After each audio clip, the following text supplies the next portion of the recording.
it's also a Tom E. Tuesday. Tommy Curran, NBC Sports Boston, joining us as he does each and every high noon on Tuesdays here on Jones and Keefe. Tommy Curran, how are we doing this week? What's up, you guys? Hello. I'm doing really good. I'm excited about the draft. Hi, Rich. Same. Well, we're very excited about the draft. I want to start with where I believe you're starting on Quick Slants tonight, if I'm not mistaken. I saw you put out a show poll earlier today. It's a 24-hour poll, Keefe, not a 5-minute poll. How would you vote for the Patriots Hall of Fame? Adam Vinatieri, Logan Mankins, Julian Edelman. Do I even need to ask, Curran? I feel like this one, it would be an obvious vote for me. How did you vote in this?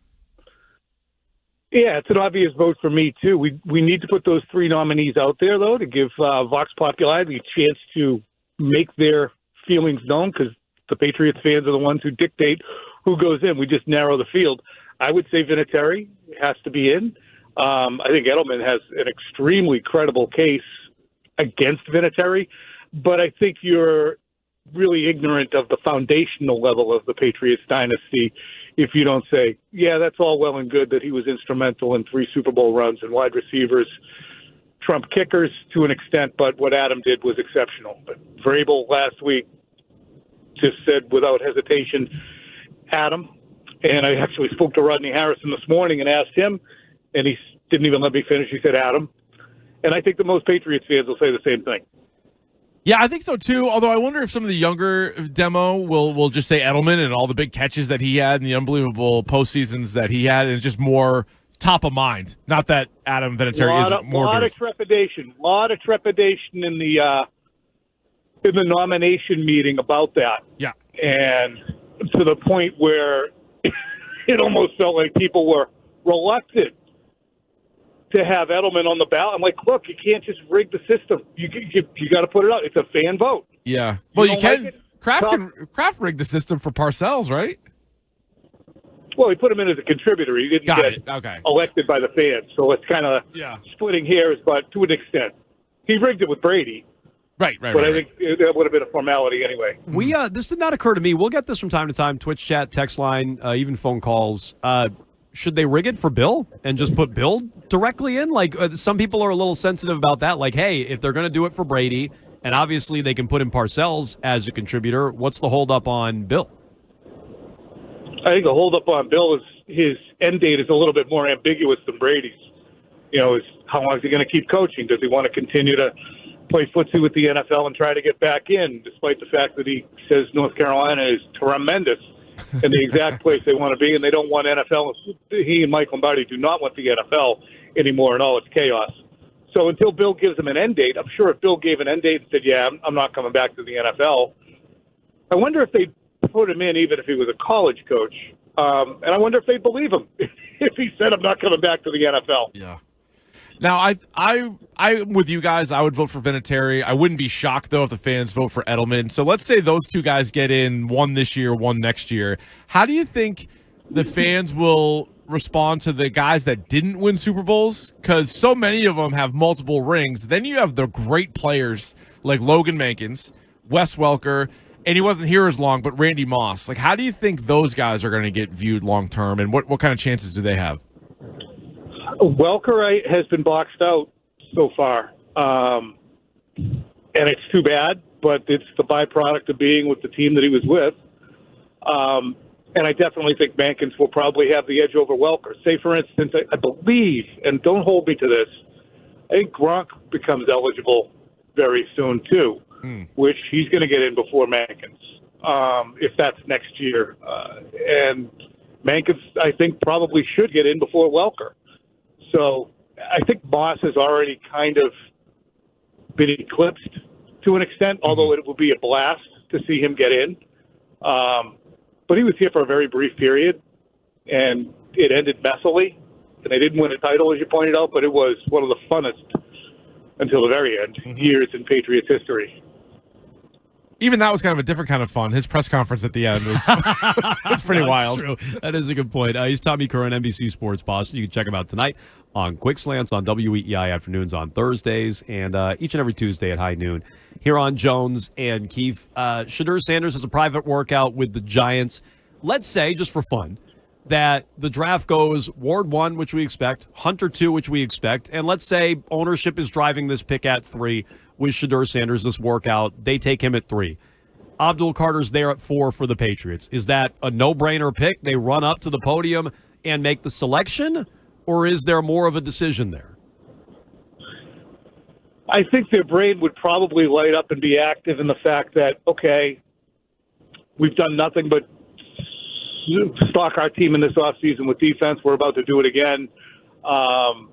He is one of the 2 best players available in this draft in terms of what most people consider the blue chip players, he and Travis Hunter.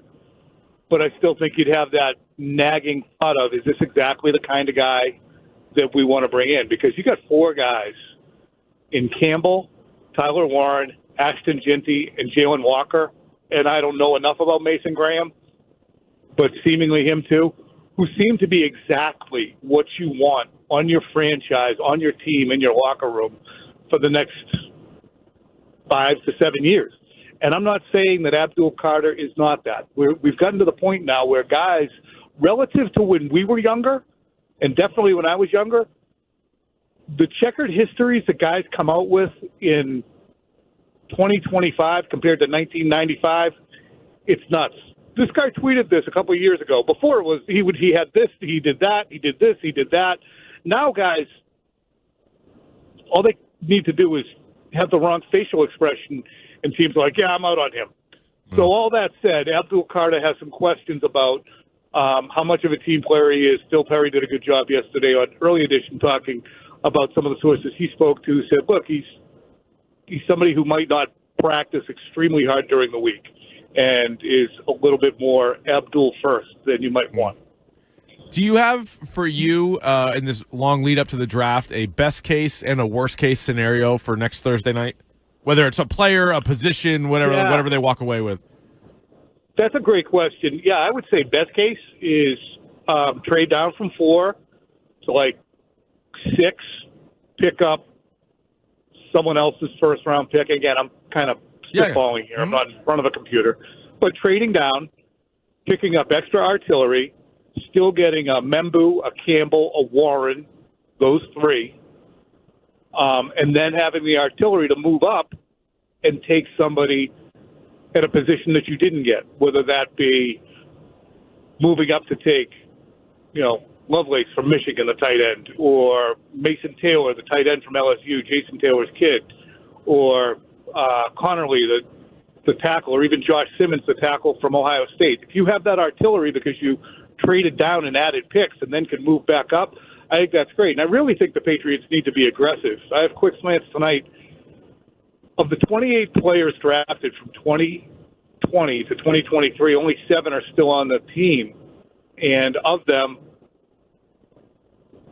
Kyle Duggar and Mike Onwenu are the only ones you call, and maybe Barmore, average to good. I mean, Ramondre. I mean, they don't. And then from the last 2 drafts, you have 4, literally 4 players. 1 from last year, Drake May, 3 from the year before, in White, Douglas, and Gonzalez, who you would call average to good. In Gonzalez's case, better than good. They just don't have a core. They cannot sit around and wait for the draft to come to them and say, is it our turn yet? Okay, here we go. Let's take this guy. They have to be aggressive. They need 5 players out of this draft, and that's not a joke, and that's not a pipe dream. They need 5 contributing players, or we're going to spend the rest of the decade looking at a team that bobs on the sea of mediocrity. Assuming they fill some needs at the draft, and you just laid out a good scenario. Maybe it's Campbell or Membu rather at 4, 5, 6 if they move down to a degree, or if they miss out on the tackle there and get Warren or whomever, then they move back up in the first round to get Connerly or Simmons. They're checking that box at left tackle to make their offensive line better. They added Diggs. Maybe they get a receiver who can contribute later. If they're filling those holes, what should we expect out of this team this season? Like, what's a realistic expectation for this team this year? Taking into account the schedule, taking into account which is weak, on paper, taking into account the improvement that will occur because of the experienced coaching staff and the seeming maturity level of the team, I still think it's appropriate to look at this as a hard 7 is the over-under. 8, set off the bottle rockets. 6, shrug. 5, that's horrible. Yeah. Should the Patriots? 3? Yeah, go ahead. Oh, 3? No, do you agree? I mean, Roberts saying playoffs is a success. Well, no. So, yeah, that's higher than both Jones and I think, too. I think if they're – this is my take, and I'm going to stick with this all season. Yeah. At the end of the year, when during any game on CBS, they throw up the graphic of the standings, and then they have the in the hunt category, I want to at least be in the hunt. I want to make that graphic. If not, then that sucks. But if you're in there, you're a couple games out with a couple games to play, and you need everything to break your way, but you still miss, fine. I'll take that 8 and 9 or whatever that ends up being. I don't want to be talking about the draft around Thanksgiving on December 1st. Right. Well, I mean, I don't totally rule it out, but they shouldn't. No, the schedule's weak. They should not be that bad. Like, to me, I don't want any worse than 7 wins. And like you said, if we're talking 6 and 5, that's problematic. It's not great. TJ Watt is the latest player to have his name kind of tossed out there as maybe he's not happy with the club and there could be a potential trade. Should the Patriots or do they have any interest in TJ Watt? I haven't heard any interest. I'm sure that they would, depending upon what the ask would be in terms of a trade. But I haven't asked about it specifically because it feels pipe dreamy, and I don't like to. I mean, I don't like wasting bullets on some of the pipe dreams. Yeah, I get it. Question bullet. So I haven't spent a lot of time on it, but I don't think it's a horrible idea. But I just think it's a remote possibility. So same with Micah Parsons, who seems to be nearing, resolution with the Cowboys. We got Mike Vrabel press conference today at 1:00. Pre-draft press conference. We're going to carry it live here on WEEI. Well, let me start with this. I know Bill did this for years. Did Gerard do one of these last year? I don't recall. No, it was Wolf. So that's exactly what I want to get into. So Bill did it, but Bill was coach and head of personnel. We also got a lot of Nick. We also got a lot of Nick Caserio too. Okay, fair. So you don't think there's anything to read into that it's just Wolf? I'm sorry, just Vrabel and not Wolf today. No, I do. I absolutely do. And I think to read into it is the same things that you and I and Rich and most of the fan base have been reading into throughout the offseason. Mike is the point of the spear.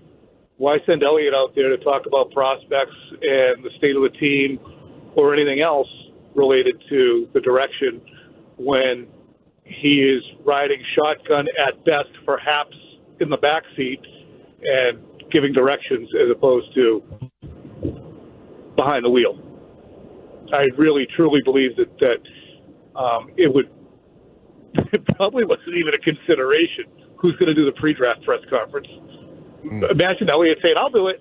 Yeah, we're good. Well, I guess. I mean, if he's on the payroll, you would think they'd go through the dog and pony show of doing that, but they're not. I think that's interesting. I don't need you to give up any nuclear secrets. I know, others on the beat could be listening. You don't have to give away any of your questions. But what do you want to hear out of Vrabel today? Oh, that's okay. How aggressive will you be in seeking trades and moving around? How do you view rounds 3 through 7? And just make them say again just how bad the drafts have been. That's always fun. All right, nice. We'll be listening when Mike Vrabel hits the podium today at 1:00. We'll be watching Quick Slants tonight with Tommy Curran, NBC Sports Boston. You can catch him on WEEI afternoons on Thursdays. And, of course, every Tuesday at high noon, it's Tommy Tuesday with Tom E. Curran. Tom, we appreciate the time. Thanks so much. All right, buddy. Thank you so much. Have a great week. Right. Thank you, Tom. Tommy Curran joining us every Tuesday here on Jones and Keefe.